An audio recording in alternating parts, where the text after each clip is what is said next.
Hi, this is C Abhishek Gupta, RERA consultant. आज की video में हम एक बहुत ही इंटरेस्टिंग केस डिस्कस करेंगे जिसमें एक होम बायर ने अप्रोच किया था रेरा को against one of India's biggest developers Godrej Properties Limited. Buyer और उनके लीगल रिप्रेजेंटेटिव्स का क्या आर्ग्यूमेंट था, बिल्डर और उनके लीगल रिप्रेजेंटेटिव्स का क्या आर्ग्यूमेंट था एंड फाइनली रेरा ने क्या ऑर्डर पास किए, हम इन सभी चीज़ों का इस वीडियो में डिस्कशन करने वाले हैं। For the sake of simplicity, जो कंप्लेनेंट है यानी अलॉटी इन दिस केस उनको मैं बायर बोलूंगा एंड जो रिस्पोंडेंट है यानी Godrej Properties in this case उनको मैं बिल्डर बोलूंगा। So let us start to understand the facts of this case.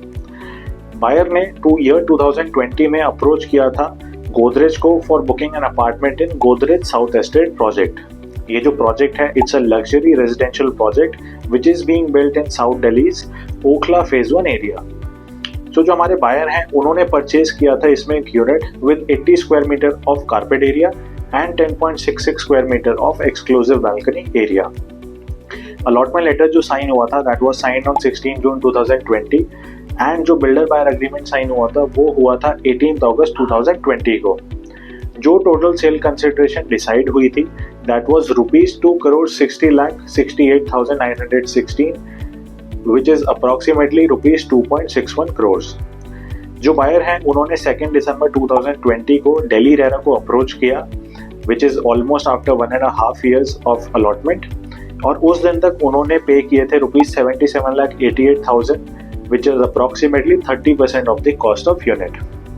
Let us understand कि बायर ने रेरा को अप्रोच क्यों किया।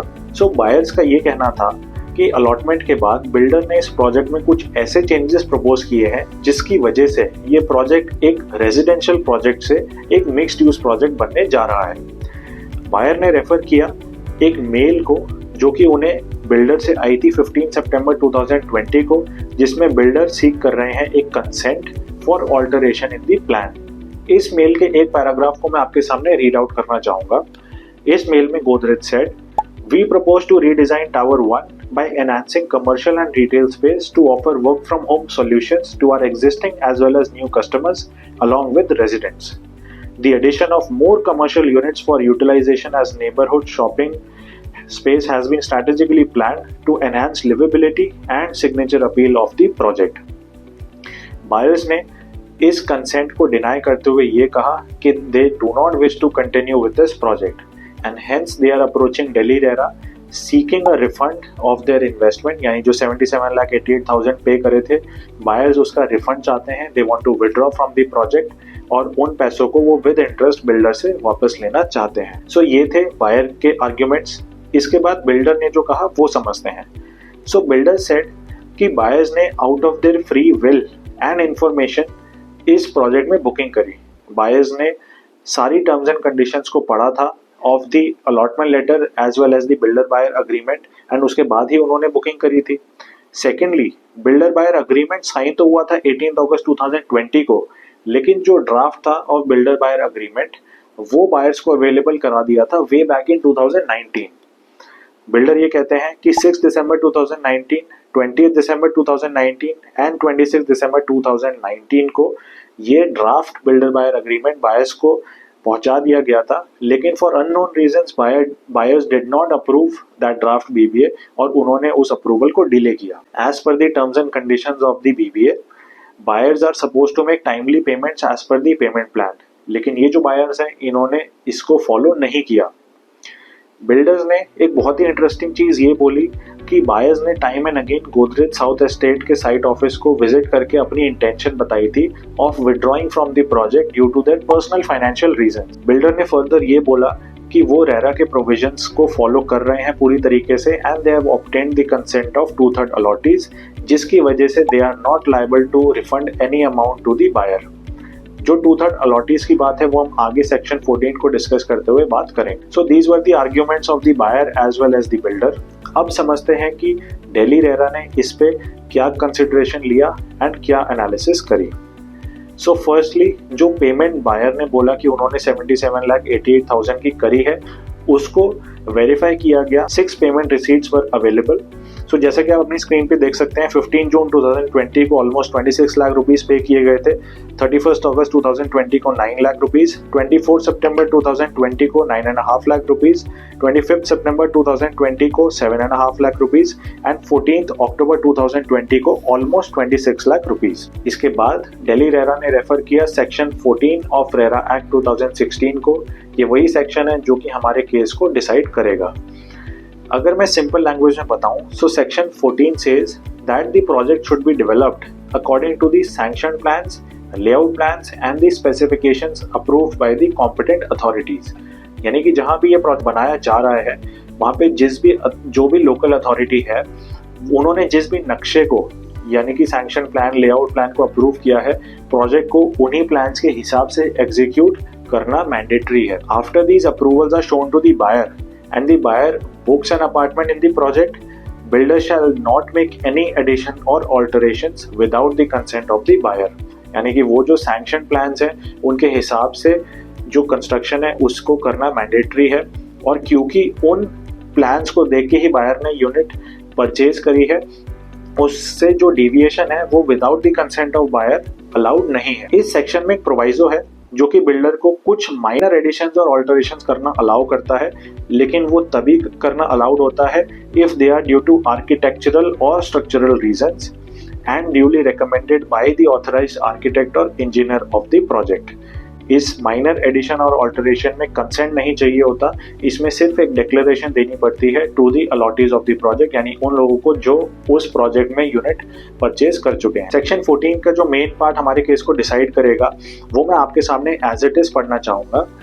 So that part says the promoter shall not make any other alterations or additions in the sanction plans, layout plans and the specifications of the building or the common areas within the project without the previous consent of at least 2/3 allottees other than the promoter who have agreed to take apartment in the said project। So इसका मतलब ये है कि अगर builder कोई alteration या addition करना चाह रहे हैं in the sanction plan, layout plan और the specifications of the project, तो उन्हें 2/3 होम बायर से एक written consent लेना mandatory है।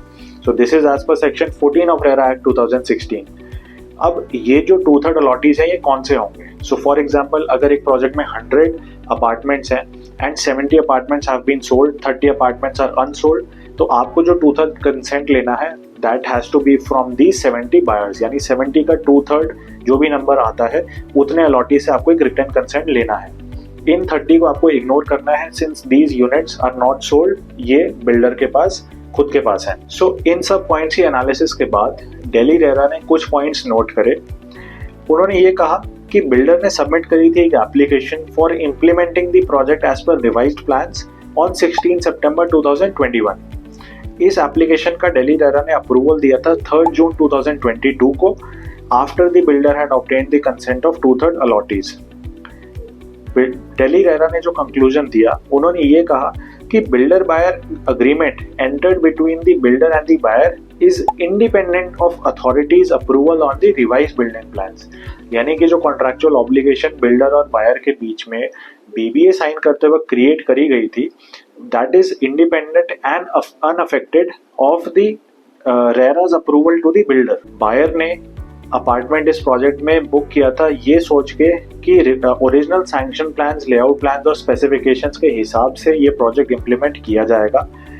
ऑल्सो बायर को जो इन्फॉर्मेशन मिली रिवाइज्ड प्लान्स के बारे में वो after the date of signing of builder buyer agreement मिली, यानी 15 सितंबर 2020 को, जिस डेट पे हमने वो मेल डिस्कस करी थी।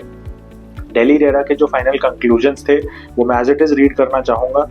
Delhi RERA said, as the builder changed their intention of completing the project as per original sanction plans, the buyers have full right to withdraw from the project subsequent to signing the builder-buyer agreement।